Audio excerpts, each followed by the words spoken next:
Cuando Miceno tocó su trompeta desafiando a los dioses del océano, no sabía que el sonido que vendría en respuesta sería el último que escucharía. Desde las profundidades abisales, un rugido ancestral respondió, y el mar reclamó su arrogancia con olas de venganza. Esta es la historia del dios que controla el destino de los mares con un simple soplo de su caracola. El dios que los marineros temen nombrar. El mensajero de las profundidades, Tritón. En el principio de los tiempos, cuando Zeus y sus hermanos derrocaron a los titanes y se repartieron el cosmos en un sorteo que definiría el destino del universo, Poseidón obtuvo el dominio absoluto sobre todos los mares, océanos y aguas del mundo.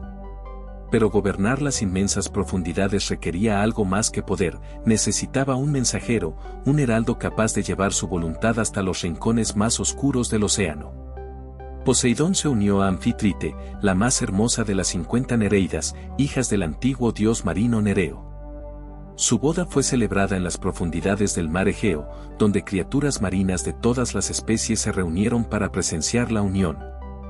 De este matrimonio divino nacieron 3 hijos, pero solo uno heredaría un poder tan terrible que haría temblar a mortales y dioses por igual, Tritón. Desde el momento de su nacimiento, Tritón fue diferente. Mientras su hermana Bentecísime tenía forma completamente humana y Rode poseía la belleza serena de las ninfas marinas, Tritón emergió de las aguas con una naturaleza dual que asombraba hasta a los dioses más antiguos. De la cintura hacia arriba, su cuerpo era el de un dios perfecto, musculoso, de piel bronceada que brillaba con el tono azul marino de las profundidades, con cabello que caía como algas ondulantes. Pero de la cintura hacia abajo, su cuerpo se transformaba en la poderosa cola de un pez, escamosa y brillante, capaz de impulsarlo a velocidades que ninguna criatura marina podía igualar. Los oráculos susurraron que Tritón no era simplemente hijo de Poseidón, sino la personificación misma de la voz del océano. En sus primeros días, el pequeño dios jugaba en las corrientes marinas, y cuando reía, las olas se calmaban. Cuando lloraba, tormentas surgían en la superficie. Los marineros antiguos comenzaron a contar historias sobre un llanto que venía del mar en las noches sin luna, sin saber que era el joven Tritón aprendiendo a controlar su naturaleza tempestuosa. Poseidón construyó para su familia un palacio bajo las olas, no de piedra ni mármol, sino de oro puro que jamás se oxidaba ni oscurecía, brillando con luz propia en las tinieblas abisales. Las paredes estaban incrustadas con perlas del tamaño de escudos, y los pilares eran de coral vivo que crecía en espirales imposibles. En este palacio dorado, ubicado en un lugar que ningún mortal podía encontrar, Tritón creció rodeado del poder absoluto del océano. Pero el joven dios era inquieto. Mientras sus padres gobernaban con majestuosidad distante, Tritón anhelaba explorar cada grieta, cada abismo, cada corriente de su reino acuático. Nadaba desde las cálidas aguas del Mediterráneo hasta los fríos confines del Atlántico Norte, conociendo cada criatura, cada secreto que el mar guardaba. Las sirenas le cantaban, los delfines le seguían como hermanos, y hasta los monstruos más antiguos de las profundidades le reconocían como príncipe. Fue durante estas exploraciones que Poseidón decidió otorgarle a su hijo el objeto que definiría su destino para toda la eternidad. Un día, llamó a Tritón a su trono de coral y le presentó una caracola gigantesca, retorcida en espirales perfectas, con un brillo nacarado que contenía todos los colores del océano. Esta caracola fue creada por Hefesto en las fraguas del Olimpo, explicó Poseidón mientras el joven Tritón observaba el objeto con fascinación mezclada con reverencia. Está forjada con la esencia misma del mar primordial, endurecida en fuego divino y enfriada en las aguas del río Estigia. Cuando soples a través de ella, no emitirás un simple sonido, hijo mío. Emitirás mi voluntad. Tritón tomó la caracola con manos temblorosas. Era pesada, más de lo que esperaba, como si contuviera el peso de todas las aguas del mundo. La acercó a sus labios y sopló suavemente. El sonido que emergió no era música ni ruido, era poder puro. Las aguas a su alrededor comenzaron a girar en espirales, los peces huyeron despavoridos, y en la superficie, a kilómetros de distancia, las olas se elevaron súbitamente. Con ese instrumento, continuó Poseidón, sus ojos brillando con orgullo paternal, podrás calmar las tormentas más feroces o convocar huracanes que destruyan flotas enteras. Serás mi heraldo, mi mensajero, la voz que llevará mis decretos a cada rincón del reino marino. Pero recuerda, el poder sin sabiduría es destrucción, y la destrucción sin propósito es tiranía. Desde aquel día, Tritón se convirtió en el mensajero oficial de las profundidades. Cuando los dioses del Olimpo necesitaban que Poseidón acudiera a sus consejos, era Tritón quien emergía de las aguas. Su caracola resonando con tal fuerza que la llamada podía escucharse desde el Tártaro hasta los picos del monte Olimpo. Los antiguos escritores describirían más tarde ese sonido como el rugido de la bestia más poderosa jamás imaginada. Tan aterrador que incluso los gigantes en su guerra contra los dioses olímpicos echaban a correr cuando lo escuchaban. El joven dios también aprendió a usar su poder para proteger. Cuando tormentas amenazaban con hundir barcos de marineros inocentes, Tritón emergía de las profundidades y soplaba su caracola con suavidad, y las olas enloquecidas se calmaban como si una madre arrullara a su hijo. Los pescadores le dejaban ofrendas, los navegantes le rezaban antes de partir, y en los puertos se contaban historias sobre el dios de cola de pez que aparecía en momentos de desesperación.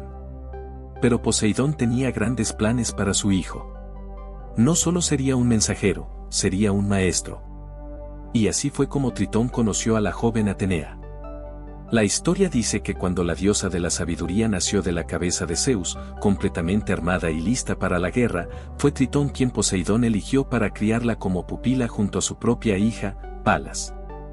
En las costas del lago Tritonis, en las tierras de Libia, Tritón tenía otro palacio, construido en una laguna sagrada conectada al mar a través de pasajes secretos. Allí, bajo el sol abrasador del desierto africano y la brisa fresca que venía del lago, Tritón crió a las dos jóvenes diosas como hermanas. Les enseñó el arte de la guerra tal como lo conocían los dioses del mar, fluido, adaptable, implacable como la marea. Palas y Atenea se volvieron inseparables, pasando sus días entrenando con lanzas y escudos, practicando combate cuerpo a cuerpo, riéndose bajo las estrellas mientras Tritón les contaba historias de las profundidades. Atenea aprendió de Tritón la estrategia del océano, que a veces debía retirarse como la marea baja para luego golpear con más fuerza. Que la paciencia del agua que erosiona la piedra era más poderosa que cualquier golpe directo. Estas lecciones se convertirían en la base de su legendaria sabiduría militar. Los días en el lago Tritonis eran pacíficos, llenos de entrenamiento, aprendizaje y la camaradería que solo pueden compartir aquellos que crecen juntos bajo la tutela de un maestro. Tritón observaba con orgullo paternal cómo Palas y Atenea se convertían en guerreras formidables. Pero como todo en las historias de los dioses, la felicidad estaba destinada a romperse de la manera más trágica. Un día, durante lo que debía ser un simple ejercicio de combate, Palas y Atenea decidieron practicar con sus armas reales. El sol brillaba intensamente sobre el lago, las aguas estaban tranquilas y Tritón supervisaba desde la orilla, su caracola colgando de su cinturón. Las dos jóvenes diosas comenzaron su combate, golpe y contragolpe, escudo contra escudo, el sonido del metal resonando en el aire del desierto. La pelea era feroz pero amistosa, cada una demostrando lo que había aprendido. Palas lanzó un golpe hacia Atenea, quien lo bloqueó hábilmente. Pero entonces sucedió algo que nadie esperaba. Zeus, observando desde el Olimpo, vio el golpe de su hija y temió que pudiera herirla gravemente. En un instante, apareció entre ambas con la égida, su terrible escudo con la cabeza de la gorgona Medusa. El momento se congeló. Palas, sorprendida por la súbita aparición del rey de los dioses y aterrada por la visión de la égida, quedó paralizada por una fracción de segundo. Fue suficiente. Atenea, sin poder detener su ataque en pleno movimiento, atravesó las defensas de su hermana adoptiva. La lanza se hundió profundamente. El grito de Tritón resonó por todo el lago Tritonis, un lamento tan profundo y terrible que las aguas comenzaron a agitarse violentamente. Corrió hacia ellas, pero ya era demasiado tarde. Palas, su querida hija, yacía en los brazos de Atenea, quien lloraba desesperadamente, incapaz de comprender lo que había sucedido.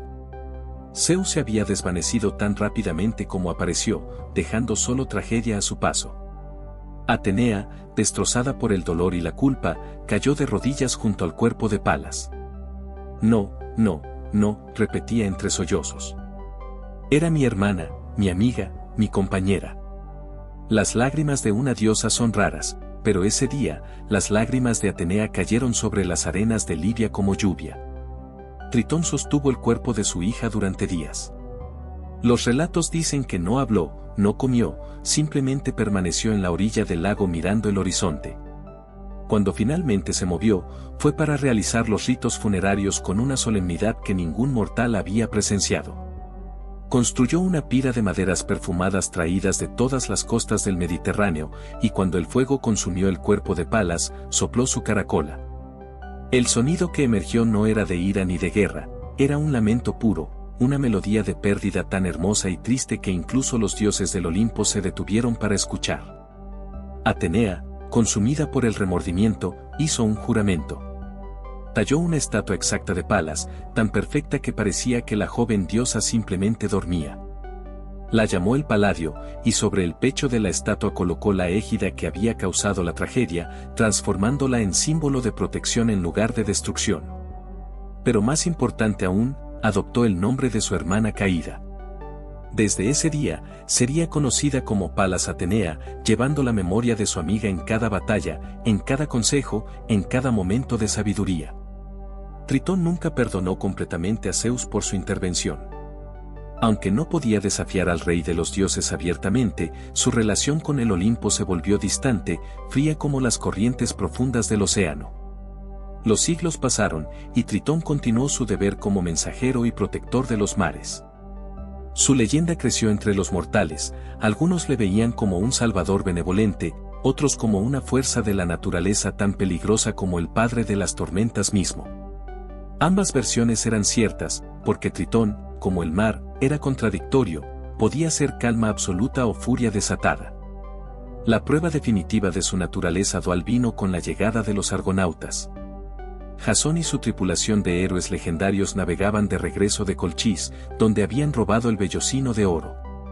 Pero los dioses, en su capricho infinito, enviaron una tormenta que arrojó el Argo fuera de curso. Durante días, los héroes remaron desesperadamente hasta que el barco embarrancó en las arenas del desierto libio, arrastrado millas tierra adentro por una ola gigantesca. Cuando la tormenta pasó, Jasón y sus hombres se encontraron en una situación imposible, estaban varados en medio del desierto, con su barco encallado en las arenas, sin acceso al mar y con provisiones agotándose rápidamente. La desesperación se instaló entre los héroes. Algunos propusieron abandonar el barco, otros querían volver sobre sus pasos, pero todos sabían que sin agua morirían en días. Fue Orfeo, el músico legendario cuya música podía mover piedras y calmar bestias, quien sugirió una idea radical.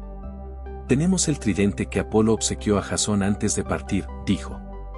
Es un regalo divino. Ofrezcámoslo a los dioses de esta tierra y pidamos su ayuda. Los argonautas, sin otras opciones, aceptaron. Construyeron un altar improvisado y Jasón levantó el tridente hacia el cielo, invocando a cualquier deidad que pudiera escucharles. La respuesta vino del lago Tritonis, una enorme laguna salada que apareció súbitamente en el horizonte, como si hubiera estado oculta por un velo de ilusión. Y del centro del lago emergió una figura que dejó sin aliento incluso a los héroes más valientes. Tritón apareció primero como un joven hermoso, con vestiduras que goteaban agua y ojos que reflejaban las profundidades del océano. Pero cuando se acercó, su verdadera naturaleza se reveló. La cola masiva de pez que se arrastraba por la arena, los hombros cubiertos de conchas y percebes que brillaban como joyas. El cabello que se movía como si estuviera bajo el agua aunque caminaba en tierra. Viajeros, habló Tritón, y su voz era como el susurro de olas distantes, estáis perdidos en mis dominios. Tomó un puñado de tierra de la orilla del lago y lo sostuvo en su palma. Aceptad este regalo, argonautas. Esta tierra será vuestra algún día, cuando vuestros descendientes funden colonias en estas costas de Cirene. Pero hoy, os ofrezco algo más valioso, el camino de regreso al mar que tanto anheláis. Eufemo, uno de los argonautas, tomó reverentemente la tierra que Tritón ofrecía. El dios marino entonces señaló hacia lo que parecía un laberinto imposible de canales pantanosos que conectaban el lago con el Mediterráneo. Mi padre Poseidón me ha enseñado todos los secretos del mar, explicó Tritón. Yo soy el rey de estos litorales, y conozco pasajes que ningún mortal ha visto. Seguime. Durante 3 días, Tritón guió el largo a través de canales imposibles, marismas traicioneras donde un paso en falso significaría encallar para siempre, y aguas tan poco profundas que el barco apenas podía flotar. Los argonautas remaban siguiendo las indicaciones exactas del dios, maravillados por su conocimiento perfecto del terreno. Finalmente, al amanecer del 4.º día, el largo emergió a las aguas abiertas del Mediterráneo. Jasón intentó agradecerle, ofrecer el tridente como pago por su ayuda, pero Tritón simplemente sonrió. El tridente es vuestro. Fue un regalo de Apolo y no me corresponde tomarlo. Vuestra gratitud es suficiente.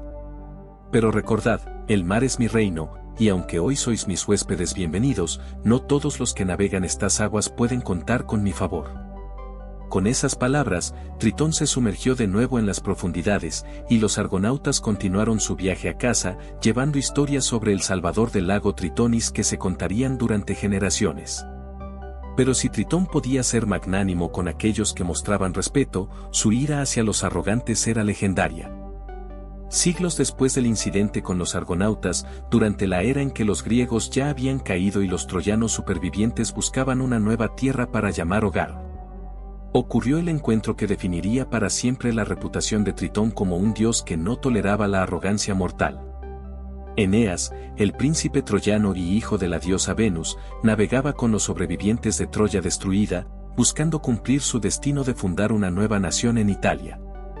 Entre su tripulación estaba Miceno, un trompetista excepcional que había servido anteriormente al gran Héctor antes de su muerte. Miceno no era un guerrero común. Su habilidad con la trompeta era legendaria, capaz de inspirar a ejércitos enteros con sus notas marciales o elevar la moral de marineros exhaustos con melodías esperanzadoras. Pero Miceno tenía un defecto fatal, la arrogancia.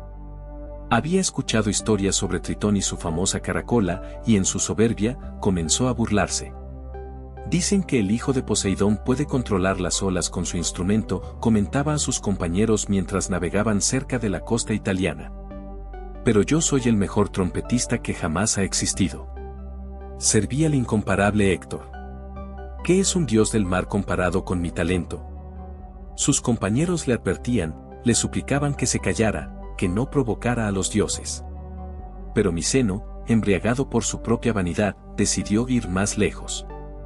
Una tarde, mientras el largo de Eneas navegaba cerca de aguas poco profundas, Miceno subió a la proa del barco, levantó su trompeta de bronce pulido y comenzó a tocar. La melodía era hermosa, perfecta, técnicamente impecable. Y entonces, cometió el error que le costaría la vida. «Escucha esto, Tritón», gritó hacia el mar. «Si realmente existes, demuestra que tu caracola puede producir un sonido mejor que mi trompeta. Acepto tu desafío, dios del mar». El silencio que siguió fue absoluto. El viento cesó, las olas se detuvieron, hasta los pájaros dejaron de cantar. Los marineros troyanos se miraron entre sí con terror creciente. Eneas, el piadoso líder que siempre respetaba a los dioses, palideció. Y entonces, desde las profundidades, vino la respuesta. Primero fue un rumor bajo, un sonido que parecía provenir de las entrañas mismas del océano. Luego, el agua comenzó a girar en un vórtice gigantesco alrededor del barco. Y del centro de ese remolino, Tritón emergió en toda su gloria terrible. Su tamaño era colosal, 3 veces más grande de lo que los relatos antiguos describían. Sus ojos brillaban con una luz fría y cruel, y en sus manos sostenía la caracola divina. ¿Desafías a los dioses, mortal? La voz de Tritón resonó con el poder de 1000 tormentas. ¿Crees que tu pequeño instrumento de bronce puede compararse con la voz del océano mismo? Miceno, dándose cuenta demasiado tarde de su error catastrófico, intentó retractarse. Yo solo. Tartamudeó, su trompeta cayendo de sus manos temblorosas. Pero era tarde para el arrepentimiento. Tritón levantó su caracola a los labios y sopló. El sonido que emergió no era música ni ruido, era apocalipsis. Las olas se elevaron como montañas, el cielo se oscureció instantáneamente, y un estruendo tan poderoso sacudió el aire que varios marineros cayeron al suelo cubriendo sus oídos. El sonido era el rugido de todas las criaturas del mar combinadas, era el gruñido de la tierra quebrándose, era el grito de la muerte misma. Miseno gritó, pero su voz se perdió en el caos. Una ola gigantesca, dirigida con precisión quirúrgica por la voluntad de Tritón, lo arrancó de la cubierta del barco y lo lanzó al mar. El trompetista intentó nadar, pero las aguas lo arrastraron hacia abajo con fuerza implacable. Tritón, con un movimiento de su cola, creó un remolino que succionó al mortal arrogante hacia las profundidades. Las rocas submarinas se cerraron sobre él y Miseno fue aplastado entre piedras cubiertas de percebes, ahogándose mientras el agua salada llenaba sus pulmones. Cuando el mar finalmente se calmó, el cuerpo de Miseno flotó a la superficie, sin vida. Eneas y sus hombres lo recuperaron con lágrimas en los ojos, horrorizados por la velocidad y brutalidad del castigo divino. El piadoso líder organizó un funeral apropiado, construyendo una pira masiva y honrando al caído con todos los ritos correspondientes, pero la lección estaba clara, los dioses no toleraban la arrogancia mortal. La muerte de Miseno se convirtió en una historia que se contó durante generaciones. Virgilio la inmortalizó en la Eneida, asegurando que cada romano aprendiera la lección, respetar a los dioses o enfrentar consecuencias terribles. Pero más allá de ser un cuento moral, el incidente reveló la verdadera naturaleza de Tritón. El dios mensajero de las profundidades no era simplemente bueno ni malvado. Era como el océano mismo, indiferente a las categorías morales humanas. Podía salvar a los argonautas con generosidad infinita un día y ahogar a un mortal arrogante al siguiente sin remordimiento. Su poder era absoluto dentro de su dominio, y su caracola divina era tanto instrumento de salvación como arma de destrucción. Con el paso de los siglos, el nombre de Tritón se multiplicó. Los antiguos comenzaron a llamar tritones a todas las criaturas marinas que compartían su forma, torso humano y cola de pez. Surgieron legiones de seres menores que servían a Poseidón, formando su cortejo divino, escoltando a las nereidas, montando delfines y soplando caracolas más pequeñas. Algunos tenían 2 colas en lugar de una, otros desarrollaron patas de caballo en lugar de brazos humanos, convirtiéndose en los ictiocentauros. Pero ninguno poseía el poder del Tritón original, el hijo de Poseidón, el que portaba la caracola forjada por Hefesto. Hoy, el legado de Tritón permanece en las profundidades que nunca conoceremos completamente. Los oceanógrafos han explorado menos del 5% de los océanos del mundo. ¿Quién puede decir con certeza que habita en esas tinieblas abisales? Los marineros modernos, aunque ya no le rezan a Poseidón, aún sienten ese terror primordial cuando el mar se enfurece sin advertencia. Y en las noches de tormenta, cuando el viento aúlla y las olas golpean con furia contra los barcos, algunos juran que pueden escuchar, muy débil pero inconfundible, el sonido de una caracola gigante resonando desde las profundidades. El llamado de Tritón, el mensajero eterno, recordándoles a los mortales que el océano no les pertenece. Nunca les perteneció. Y nunca lo hará. Porque bajo las olas, en un palacio dorado que ningún humano encontrará jamás, Tritón espera. Vigilante. Poderoso. Eterno. La caracola descansa a su lado, lista para cantar de nuevo cuando el océano necesite recordarle al mundo que su poder es absoluto. Y la próxima vez que mires al mar en calma, recuerda, la tranquilidad de las aguas es permiso, no garantía. Tritón puede estar observándote desde las profundidades, decidiendo si mereces su protección o su ira.